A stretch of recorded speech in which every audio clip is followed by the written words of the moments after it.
Hello दोस्तों, नमस्कार। Callisto classes में आपका स्वागत है। मैं हूं मोहित पांडे। दोस्तों, हम मैपिंग सीरीज कर रहे हैं। मैपिंग सीरीज में हम इंडिया का मैप पहले कर रहे हैं। उसमें मैंने देखा है कि जो आधारभूत जानकारी थी, अक्षांश, देशांतर, ये विषुवत रेखा, कर्क रेखा, मकर रेखा, इन चीज़ों को जाना, इन रेखाओं को जाना। उसके बाद मैं आज भारत की अवस्थिति के बारे में देखूंगा कि ये भारत की अवस्थिति किस प्रकार है। इसका जो विषय के रूप में मैं लगा दिया हूँ, अक्षांशीय और देशांतरीय विस्तार क्या है, राज्य और केंद्र शासित प्रदेश के कितने हैं, उत्तरतम और दक्षिणतम जो बिंदु है उसका ये देखेंगे, पड़ोसी देश और उसकी सीमाएं देखेंगे। उसके बाद लास्ट में दोस्तों एक प्रश्न देखेंगे, जिससे कि जो भी मैंने पढ़ा है वो मैं कहाँ तक रिकॉल कर पा रहा हूँ, उसी के अनुसार मैंने एक प्रश्न लगा दिया है कि वो प्रश्न के माध्यम से हम देखेंगे। तो क्लास टू द पॉइंट चलेगी, उसमें देरी न करते हुए हम आगे बढ़ रहे हैं। देखते हैं कि अक्षांशीय और देशांतरीय विस्तार हमारा जो, ये आपको पहले बता दिया है, ये ग्लोब है। ग्लोब का ये जो 0 डिग्री से विषुवत रेखा गुजरती है और इसी के समानांतर जो भी रेखाएं हैं उसे हम अक्षांश रेखा के नाम से जानते हैं, रिकॉल करा रहा हूँ। और जो ये उत्तर और दक्षिण को मिलाने वाली जो भी रेखाएं हैं उसे हम देशांतर रेखाओं की मानते हैं। तो हम देखेंगे कि जो हमारा अक्षांशीय विस्तार है वो लास्ट में कितना है। उत्तर, हमारा भारत जो है उत्तरी ध्रुव में पड़ता है, ठीक है, नॉर्थ पोल। तो इसमें हमारा जो भारत है 8 डिग्री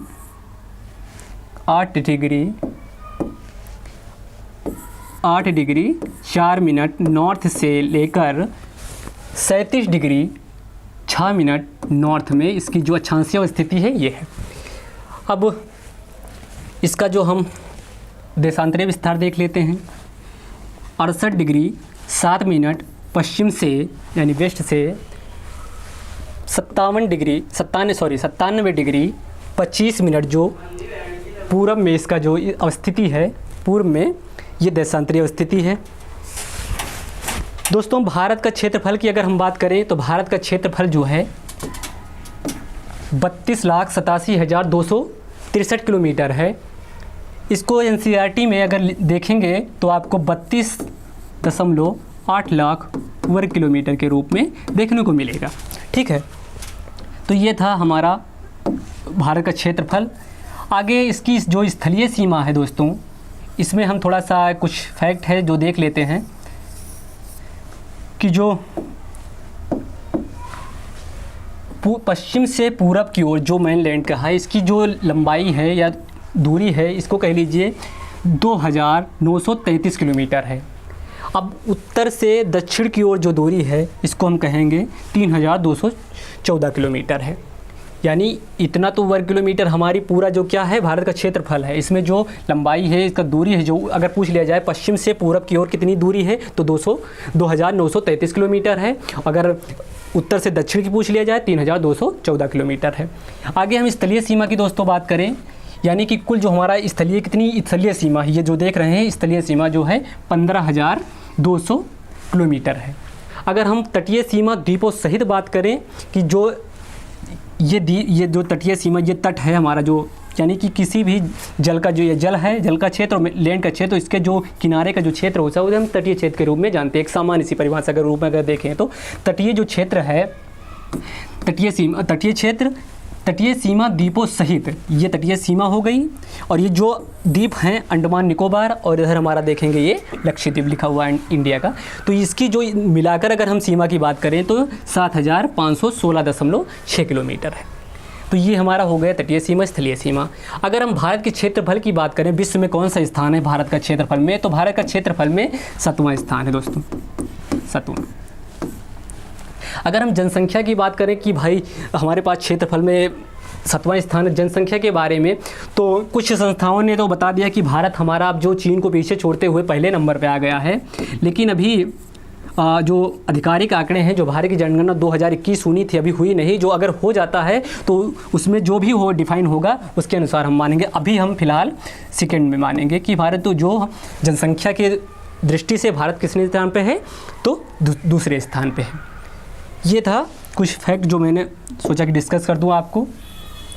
आगे अगर हम लैंड की बात करें कि हमारे पास कितना लैंड है, तो विश्व के कुल लैंड का हमारे पास 2.4 जो भी आगे है प्रतिशत हमारे पास लैंड का हिस्सा है। ठीक है, ये कुछ फैक्ट था। अगर पूछ लिया जाए, कहीं कहीं पूछ सकते हैं कि जो भी हमारे पास सीमा, जो भी लैंड है, उसमें कितना प्रतिशत भारत के पास है, तो आप 2.4% बता सकते हैं। ठीक है, मैंने ये बता ही दिया कि जो दूरी के हिसाब से जो ये 2933 किलोमीटर है और ये 3214 किलोमीटर है। अगर हम जो अपने मानक समय की बात करें, जो कि मानक समय हमारी जो तय की गई है, जहाँ से हमारा स्टैंडर्ड टाइम निर्धारित होता है, वो कहाँ से, हमारे जो उत्तर प्रदेश है उसके नैनी से गुजरती है। 82 डिग्री 30 मिनट से जो लाइन है वो गुजरती है। ठीक है, स्टैंडर्ड मेरिडियन टाइम को इसे कहते हैं। आगे हम दोस्तों देखते हैं कि क्या है राज्य और केंद्र शासित प्रदेश। राज्य और केंद्र शासित प्रदेश में देखेंगे कि राज्यों की कितनी संख्या है दोस्तों, हमारे पास 28 राज्य हैं। 28 राज्य, पहले हमारे पास 29 राज्य थे, लेकिन दोस्तों क्या हुआ कि 2019 में भारत सरकार ने कुछ संशोधन किया। उसमें जो हमारा जम्मू कश्मीर था, जम्मू कश्मीर, उसको क्या किया, एक केंद्र शासित प्रदेश बना दिया। केंद्र शासित प्रदेश के रूप में बना दिया, केंद्र शासित प्रदेश। तो हमारे पास 28 राज्य हैं। 28 राज्यों को हम देख लेते हैं थोड़ा सा जल्दी कि कौन कौन से 28 राज्य। अगर सबसे उत्तर में बात करें तो हमारे पास हिमाचल प्रदेश है, उसके बाद पंजाब है, पंजाब के बाद हरियाणा आएंगे, हरियाणा देखते हुए राजस्थान के बाद गुजरात के बाद महाराष्ट्र के बाद हम गोवा आएंगे, गोवा घूमने के बाद हम कर्नाटक घूमेंगे, कर्नाटक के बाद केरला देखेंगे दक्षिण में आते हुए, फिर दक्षिण से हम उत्तर की ओर जाएंगे, तमिलनाडु पहुँचे, तमिलनाडु से फिर आंध्र प्रदेश से हम तेलंगाना से हम उड़ीसा पहुँचेंगे, उसके बाद छत्तीसगढ़ से मध्य प्रदेश से हम उत्तर प्रदेश आएंगे, उत्तर प्रदेश से हम घूमें बिहार से झारखंड से पश्चिम बंगाल गए, पश्चिम बंगाल से फिर आगे हम सिक्किम से अब हम प्रवेश करेंगे नॉर्थ ईस्ट के देशों में। नॉर्थ ईस्ट के राज्य जो हैं उसमें असम, अरुणाचल प्रदेश, उसके बाद नागालैंड घूमे, नागालैंड के बाद मणिपुर, जो इस समय हमारे देखे होंगे न्यूज़ में है, जो जल रहा है वो मणिपुर ही है जो हमारा जल रहा है, क्योंकि बहुत ही सेंसिटिव ये जो राज्य है, इसको देखने की ज़रूरत है। हम लोगों को ये सोचना चाहिए कि ये जो हमारे राज्य हैं इन पर भी हमारी एक दृष्टि होनी चाहिए। ठीक है, आइजोल जो मिजोरम की राजधानी है, मिजोरम घूमे, उसके बाद त्रिपुरा के बाद हम मेघालय घूमते हुए फिर वापस आ जाएंगे अपने घर की ओर। दोस्तों ये एक यहाँ पे एक क्वेश्चन बनता है कि जो कौन से राज्यों को 7 बहनों के नाम से जाना जाता है, तो आप कमेंट बॉक्स में ये बताइए कौन कौन से राज्य हैं जो 7 बहन में आते हैं। ये एक ज़रूरी फैक्ट था जो आपके सामने डिस्कस कर दिया। ठीक है, केंद्र शासित प्रदेश की दोस्तों बात करें, केंद्र शासित प्रदेश हम जानते हैं कौन कौन से राज्य हमारे केंद्र शासित प्रदेश हैं।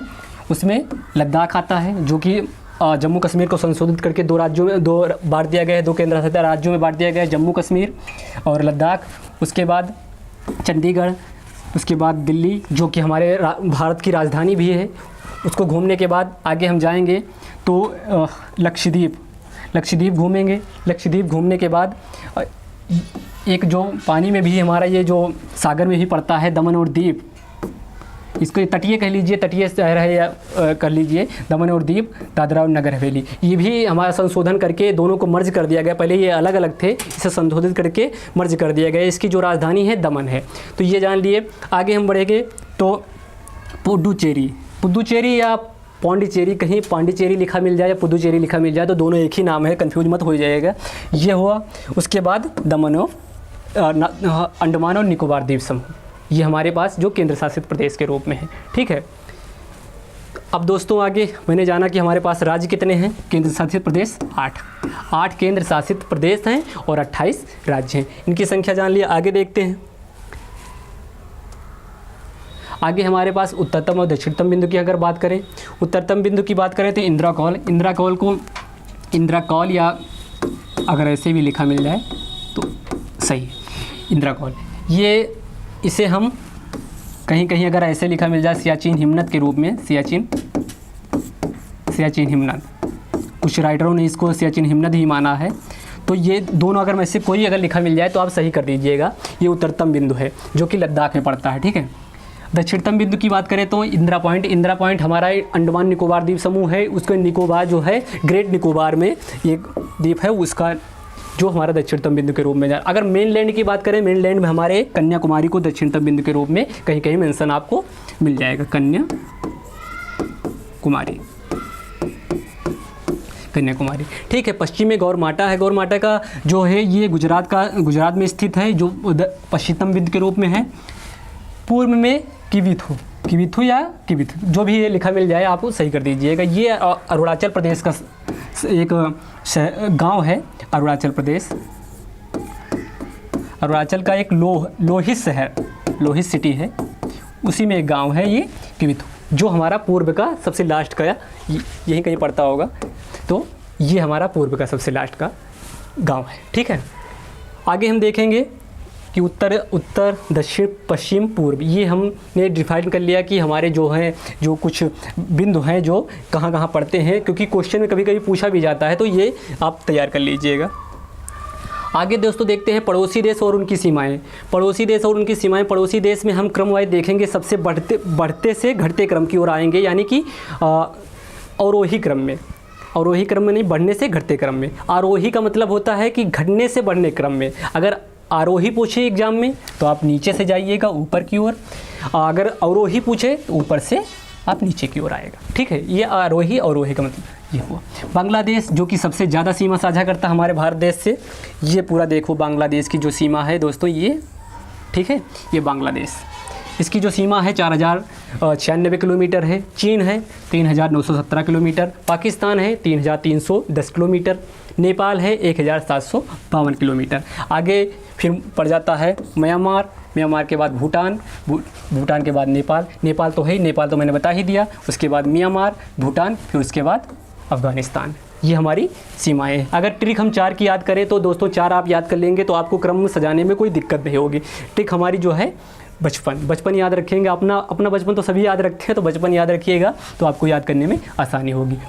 यहाँ पड़ोसी देश और उनकी सीमाएं अगर हम बात करें तो अफ़गानिस्तान जो पड़ोसी देश के रूप में कुछ लोग कहते हैं कि यह नहीं है, लेकिन यहाँ पे ध्यान रखना होगा दोस्तों कि ये हमारे भारत ने जो मान रखा है कि है हमारी लैंड जो यहाँ तक है ये हमारी लैंड है। पाकिस्तान भले ही कब्जा कर रखा हो, लेकिन इसको हम अभी भी अपना मानते हैं, तो इससे हमारी जो सीमा यहाँ साझा करती है वो मानेंगे। ठीक है, अफगानिस्तान। अंतर्राष्ट्रीय सीमा जो कि जिन नामों से पुकारी जाती है उसे हम जान लेते हैं। डूरंड रेखा, डूरंड रेखा को हम अफगानिस्तान और पाकिस्तान के बीच में जो भी रेखा है उसे हम डूरंड रेखा के नाम से जानते हैं दोस्तों।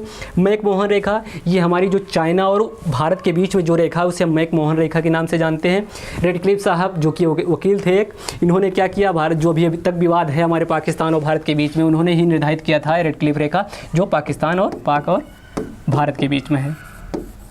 ठीक है, इसे आप याद करिए। अब आपको दोस्तों बताना है ये शून्य रेखा किन देशों के बीच में है। आप इसका आंसर कमेंट बॉक्स में दीजिए। मैं आशा करता हूं कि आप इसके आंसर को दे पाएंगे। अगर नहीं दे पाते तो मैं आपको अगली क्लास में इसकी चर्चा कर दूंगा। ठीक है, आगे देखते हैं। भारतीय, एक प्रश्न देख लेते हैं, भारतीय मानक समय पर कौन सा राज्य स्थित नहीं है। यहाँ पे दोस्तों ये देखना होगा कि क्वेश्चन में ये जो की पॉइंट होते हैं, है, नहीं है, सत्य है, असत्य है, इन पर आपको विशेष, पहले क्वेश्चन को ध्यानपूर्वक पढ़िए, उसके बाद ही आंसर पे आइए कि छत्तीसगढ़ है या नहीं है, मध्य प्रदेश, झारखंड, उड़ीसा कौन कौन से हैं। तो दोस्तों आप अगर भारत का मैप देखे होंगे जो मैंने अभी बताया था, उससे जो 82 डिग्री हाफ मिनट से जो रेखा गुजरती है यूपी के नैनी से, उसमें ये जो रेखा है ये किन किन राज्यों से होकर गुजरती है। तो इसमें जो झारखंड है वो नहीं है, इसमें छत्तीसगढ़, मध्य प्रदेश, उड़ीसा, उत्तर प्रदेश, मध्य प्रदेश तो है ही है, लिख ही दिया है, आंध्र प्रदेश ये है। ठीक है, छत्तीसगढ़, मध्य प्रदेश, उड़ीसा, आंध्र प्रदेश, ये जो हैं से होकर हमारी जो भारतीय मानक समय है वो गुजरती है। ठीक है, तो ये था हमारा आज का डिस्कशन। मुझे आशा है कि ये डिस्कशन आपको बेहद पसंद आया होगा। जो भी जानकारी थी उसके अनुसार मैंने ये क्वेश्चन बनाया था। आप क्वेश्चन को सॉल्व करिए और देखते रहिए। जो भी मैंने क्वेश्चन पूछे उसे कमेंट बॉक्स में आप ज़रूर दीजिएगा। मुझे आशा है ये क्लास आपको बेहद पसंद आई होगी। Thank you so much.